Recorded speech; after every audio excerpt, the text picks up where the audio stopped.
ये 1977 की बात है।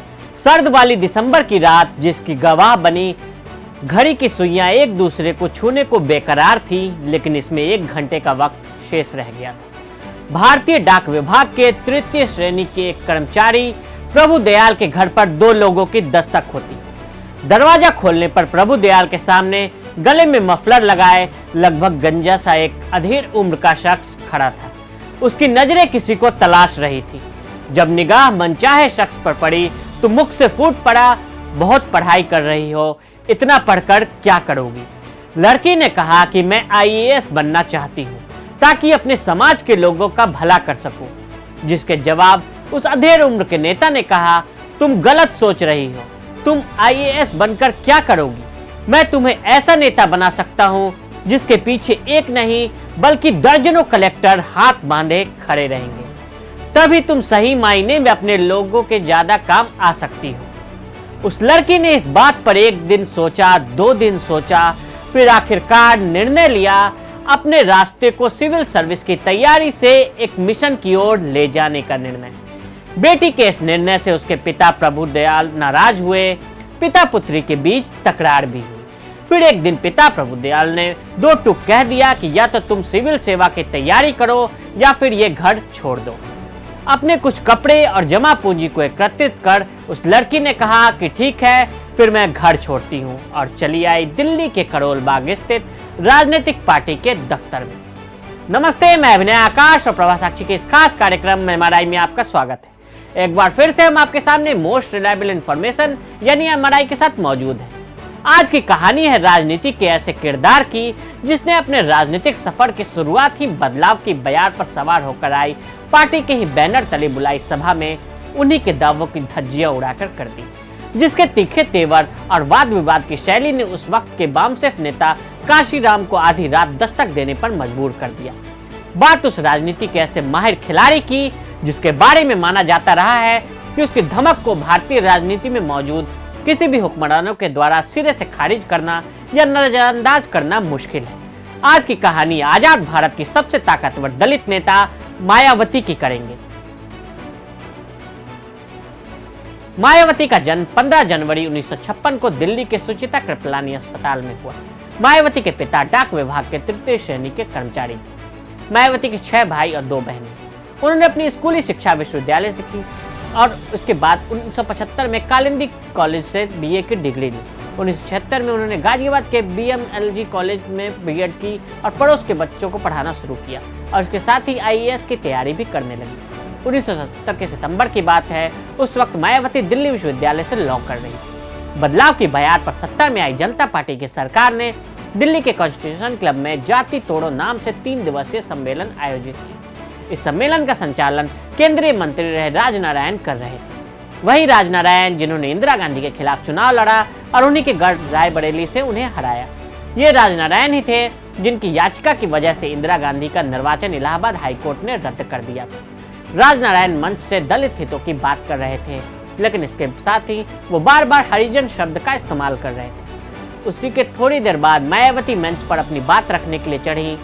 मायावती ने कहा कि एक तरफ आप जाति तोड़ने की बात कर रहे हैं, दूसरी तरफ आप दलितों के लिए बार बार हरिजन शब्द का प्रयोग कर रहे हैं। ये एक किस्म का अपमान है। यह शब्द ही दलितों में हीन भावना को जगाता है। उन्होंने यहाँ तक कह दिया कि गांधी ने हमारी बेइज्जती के लिए यह शब्द दिया। मायावती के भाषण से राजनारायण समेत सभी लोग खासे प्रभावित हुए। मायावती की वार्ता कौशल से काशीराम इतने प्रभावित हुए कि आधी रात मायावती के घर परिवार से मिलने आ गए। साल 1982 में काशीराम ने बहुजन समाज पार्टी की स्थापना की और मायावती ने बतौर सदस्य शामिल हुई। भारतीय राजनीति में यह उनका पहला कदम था। 1985 में जब बहुजन समाज पार्टी चुनाव लड़ रही थी तो काशीराम ने कहा था कि पहला चुनाव हम हारेंगे, दूसरे चुनाव में हराएंगे और तीसरे चुनाव में जीतेंगे। 1984 में कांग्रेस के सांसद गिरधारी लाल के निधन के बाद बिजनौर सीट खाली हुई। 1985 में उपचुनाव होना था। 1985 बसपा चुनावी मैदान में थी। इस चुनाव में दलित राजनीति के उफान को पूरे उत्तर प्रदेश और बिहार ने महसूस किया। इस लोकसभा उपचुनाव का परिणाम चाहे जो भी रहा हो, लेकिन इसके उम्मीदवारों ने अपनी जीत के लिए जी तोड़ कोशिश की। 1985 के उपचुनाव के लिए एक महिला उम्मीदवार प्रचार के लिए साइकिल के सहारे थी। अपने साइकिल के जरिए वो बिजनौर की गलियां छानते हुए लोगों से मिलते हुए अपनी जीत के लिए सत्ता की लड़ाई लड़ रही थी। ये कोई और नहीं बल्कि बसपा सुप्रीमो मायावती थी, जो अपना पहला लोकसभा उपचुनाव लड़ रही थी। मायावती के मुकाबले एक और दलित चेहरा मैदान में था, जो ब्रिटेन, स्पेन और मॉरिशस के भारतीय दूतावासों में अपनी सेवा देने के बाद उस चुनावी मैदान में उतरी थी, और वो नाम था बाबू जगजीवन राम की पुत्री मीरा कुमार का। लेकिन 1985 के इस चुनाव में एक और दलित नेता की एंट्री होती है। रामविलास पासवान ने भी बिजनौर का उपचुनाव लड़ा। बिजनौर का यह चुनाव भारतीय राजनीति को बदल देने वाला था। बड़े बड़े दिग्गज के बीच घमासान हुआ। कांग्रेस, लोकदल और मायावती के बीच त्रिकोणीय मुकाबले में मीरा कुमार ने अपने पहले ही चुनाव में दिग्गज दलित नेता रामविलास पासवान और बीएसपी प्रमुख मायावती को हरा दिया। इस चुनाव में रामविलास पासवान दूसरे और मायावती तीसरे नंबर पर रही। बिजनौर की उसी सीट पर साल 1989 में मायावती जीत दर्ज कर पहली बार संसद पहुंची। साल 1993 के विधानसभा चुनाव को उत्तर प्रदेश में एक बड़ा सियासी प्रयोग कहा जा सकता है। बीजेपी को पूरा यकीन था कि राम नाम की लहर में सत्ता पर वापसी तय है, लेकिन इस दौरान प्रदेश की सियासत भी बड़ी तेजी से करवट ले रही थी। बसपा सुप्रीमो काशीराम और सपा के मुलायम सिंह यादव की नजदीकियां बढ़ रही थी। दोनों दलों ने गठबंधन किया और बीजेपी के सामने नारा दिया, मिले मुलायम काशीराम, हवा में उड़ गए जय श्री राम। सपा ने 109 और बसपा ने 67 सीटें हासिल कर गठबंधन सरकार बनाई। अप्रैल 1994 में पहली बार राज्यसभा के लिए मायावती चुनी गई।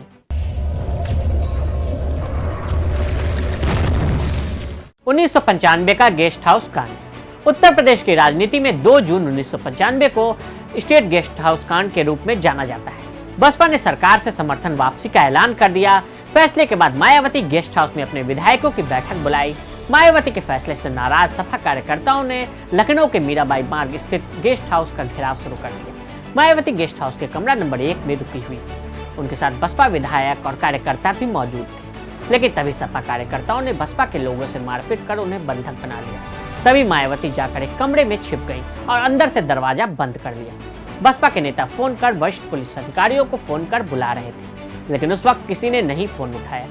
मायावती के कमरे का दरवाजा तोड़ने की कोशिश हो रही। ऐसे में मायावती की जान बचाने के लिए फर्रुखाबाद से बीजेपी के विधायक ब्रह्मदत्त द्विवेदी सामने आते हैं। बताया जाता है कि ब्रह्मदत्त द्विवेदी को जब इस घटना का पता चला तो वो डीएम और एसपी से पहले ही गेस्ट हाउस पहुंच जाते हैं और अकेले ही सपा कार्यकर्ताओं से भिड़ जाते हैं। बताया जाता है कि उस वक्त द्विवेदी के साथ भाजपा नेता लालजी टंडन भी मौजूद थे। मायावती अक्सर इस घटना का जिक्र करते हुए कहती हैं कि जब मैं मुसीबत में थी तो मेरी पार्टी के लोग मुझे छोड़कर भाग गए थे, लेकिन ब्रह्मदत्त भाई ने अपनी जान की परवाह किए बिना मेरी जान बचाई। अगले ही दिन भाजपा के लोग राज्यपाल के पास जाते हैं और बसपा को समर्थन देकर सरकार बनाने की बात करते हैं। इस तरह मायावती पहली बार जून 1995 में उत्तर प्रदेश की पहली महिला मुख्यमंत्री बनी। 18 अक्टूबर 1995 तक वो इस पद पर रही। उनका दूसरा कार्यकाल 21 मार्च 1997 से 21 सितंबर 1997 तक रहा। इस दौरान बीजेपी के समर्थन से उन्होंने सरकार बनाई और दूसरी बार सीएम पद की शपथ ली। सीएम के रूप में उनका तीसरा कार्यकाल पिछले दोनों कार्यकाल की अपेक्षा लंबा रहा और वो 3 मई 2002 से 29 मई 2003 तक सीएम रहे। 2007 के विधानसभा चुनाव में बसपा को पूर्ण बहुमत मिला और 13 मई 2007 से 7 मार्च 2012 तक पूरे 5 साल उत्तर प्रदेश की मुख्यमंत्री रही।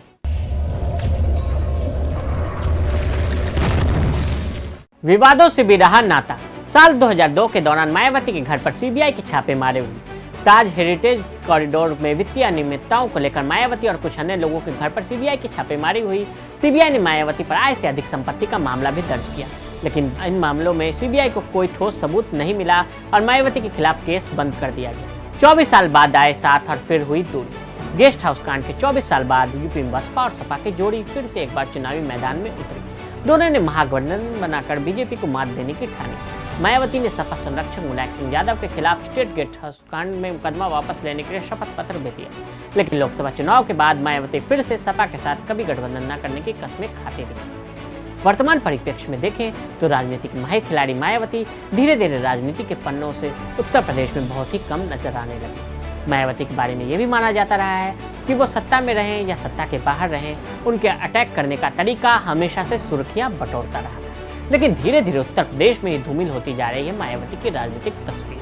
कई लोग ये मानते हैं कि मायावती पहले की तरह सक्रियता में भारी कमी आई है। पहले के मुकाबले मायावती अब कुछ ट्विटर पर लिखती हैं तो सलाहकार की भूमिका में नजर आती है। उनकी पुरानी छवि की बिल्कुल विपरीत है। बहरहाल भले ही वर्तमान दौर में मायावती और बसपा गर्त के अंधेरों में है, लेकिन उत्तर प्रदेश की सियासत में वो दौर भी नजर आया है जब एक राजनेता के रूप में मायावती ने सपा, मुलायम और अखिलेश को नाको चने चबा दी। चाहे वो गेस्ट हाउस कांड हो या फिर अपनी मूर्तियां लगवाना और अपने जन्मदिन पर लाखों करोड़ों वाली माला पहनना। इस बात में कोई शक नहीं कि एक राजनेता के रूप में मायावती का जीवन भव्यता से भरा रहा, लेकिन भव्य केक, अपने देश के अलग अलग पार्टी कार्यालयों पर भव्य आयोजन के लिए चर्चा का केंद्र रहने वाला मायावती का जन्मदिन इस बार कोई भव्य आयोजन नहीं होगा।